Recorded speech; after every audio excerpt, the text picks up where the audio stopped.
Здравейте на всички! Аз съм Маги и днес ще ви взема с мен в Добрич.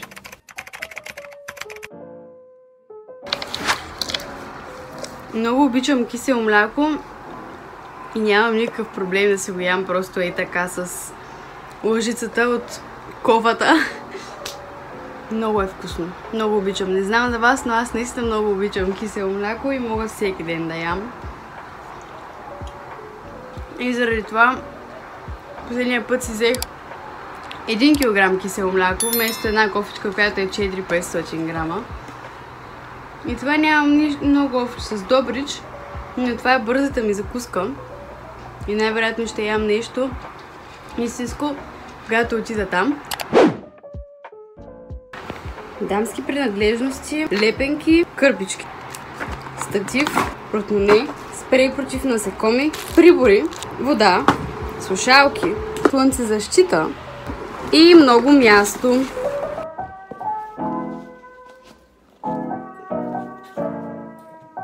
Също нещо важно, което забравих, е преносима батерия с кабел.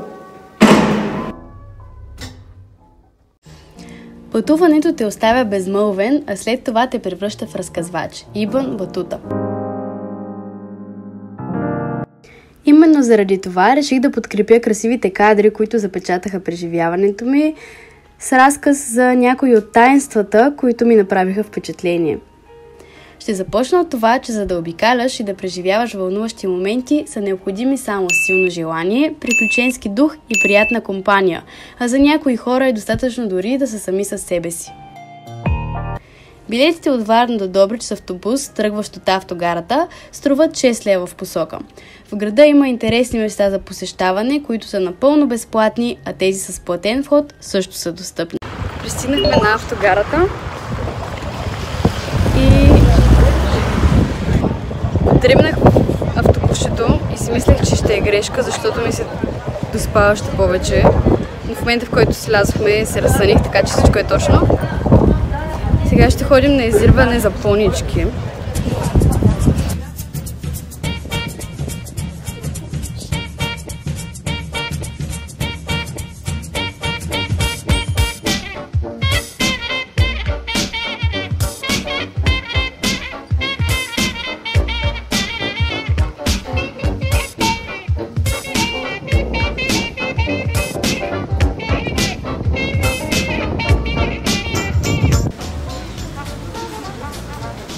Това е паметника на Йордан Йовков. Ако къщата музей работи, се надявам да можем да отидем. Но в момента се намираме някъде около централната част на града. Аз мисля, че никога не съм идвала в Добрич, така че ми е интересно.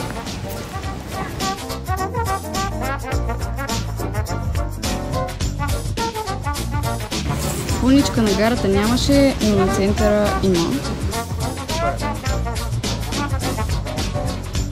Нещо ми е размазана камерата.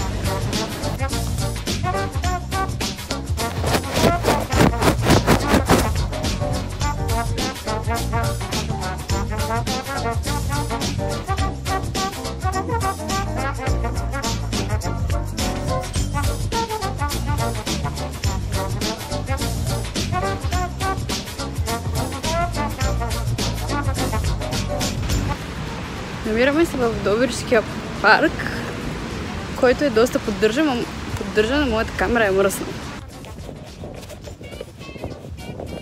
И сега ще минем през Розариума, който малко и напомня на частта в Балчик за ботаническата картина. Интересен факт, който открих в интернет е, че през 1999 г. парк Свети Георги в централната част на Добрич е обявен от общината за паметник на културата и на парковото изкуство. Една от главните атракции е Розариума, в който се отглеждат повече от 39 вида различни рози. Това е любимото място на гражданите и посетителите на Добрич, в което си почиват и се наслаждават на красивата природа. Аромата на рози е много приятен, но се обзалагам, че ако някой ден отида в Казанлък, точно когато е фестивала на розата, просто ще бъде още по-хубаво. Всъщност, паркът е създаден през 1867 година. Тогава на скромните 15 декара е била разположена втората най-стара градина в България. Добричлии са много горди, защото когато в София се решава да се направи Борисовата градина, те имат градски парк вече повече от 15 години и софийският кмет използва парка Свети Георги за пример. Вероятно е странно за отбелязване, но искам да похваля обществената тоалетна в парка, защото според мен е важно, ако някой, който гледа видеото, реално иска да посети града, тъй като на всеки му е необходима тоалетна и може би било добре да знае за състоянието на тоалетната, която беше доста поддържана и чиста, но с вход лев и 20, което не е нещо, кой знае какво. Но в тоалетните в Германия на бензиностанциите входа беше 50 цента. Да, бе, по 1 евро. 1 евро? Не, аз май имам 50 цента. I guess we'll never know. През годините се правят много допълнения в парка и се поставят нови съоръжения. Днес той е над 430 декара. А моите лични наблюдения сочат, че това е наистина едно прекрасно място с обширни площи за отдих и разкотка по ценките на дърветата. Най-голямо впечатление обаче ми направи езерото.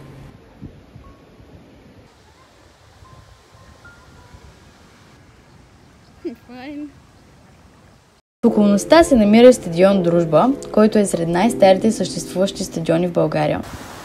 В момента обикаляме около стадиона на отбор Добруджа и се опитваме да стигнем отпред.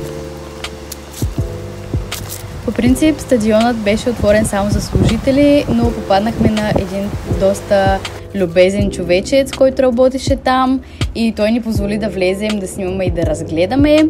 Така че хора, питайте и не се притеснявайте, защото това би ви отворило не само вратата на някой стадион, но и много други врати в живота.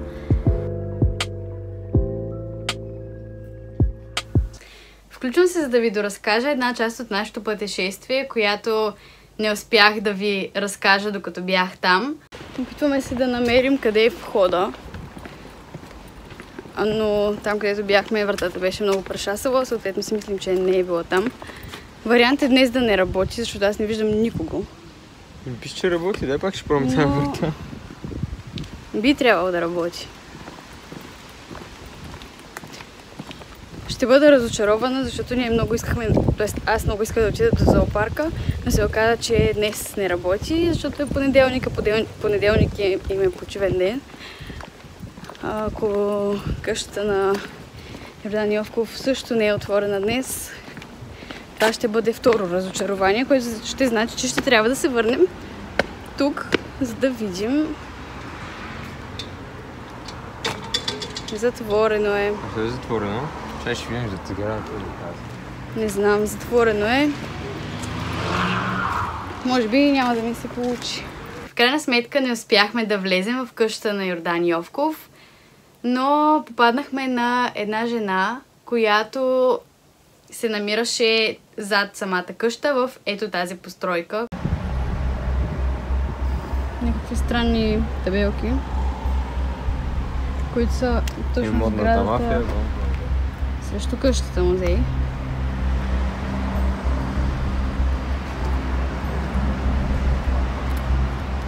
Тук някакви страшни разкрития са правени по някакви листи. Тя ни разказа доста вълнуващи неща, поне според мен, които не бяха толкова весели, даже изобщо. Оказа се, че жената е родственичка на Софроний Врачански, или поне така твърдеше тя.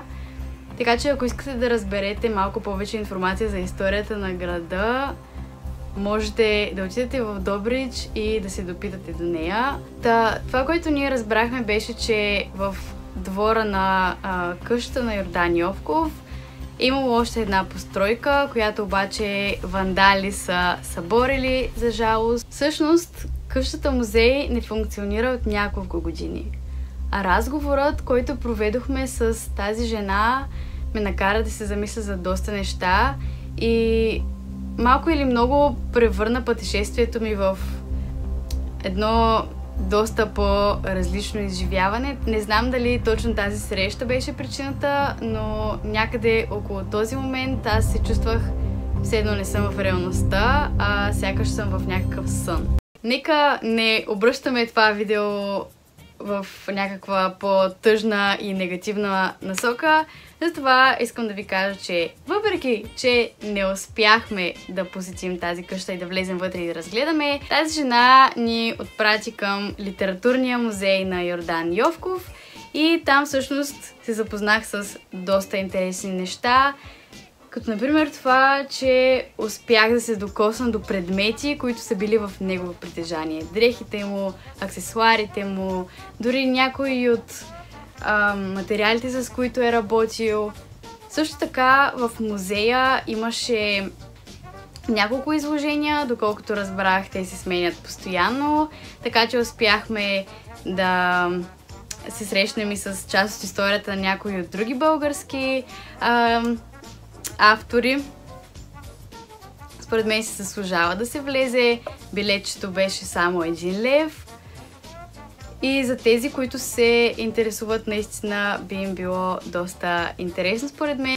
От там аз си купих и туристическата книжка за българските исторически обекти, защото някъде, някога във времето най-вероятно се е загубила нашата семейна и аз реших да си взема новата. Там слагат и печат. Няма да ви показвам всичко, което беше в музея, защото снимах много, но все пак ви оставям на вас да си запознаете сами с експонатите. Но нещото, което най-много ме забавляваше в този музей, няма да си крия душата, беше пишещата машина. Успях да се докосна до нея, даже успях да напиша няколко неща. В началото не можах да разбера точно как работи.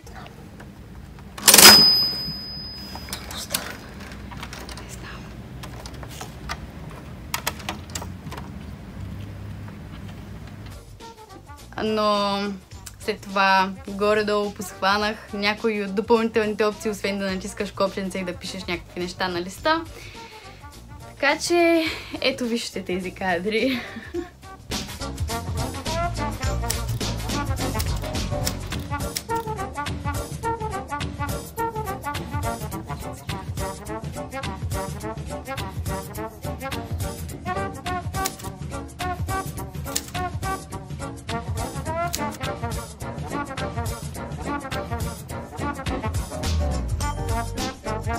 Преди малко се прибрах и съм доста изморена, но съм много доволна от цялото пътуване, защото успяхме да видим доста неща.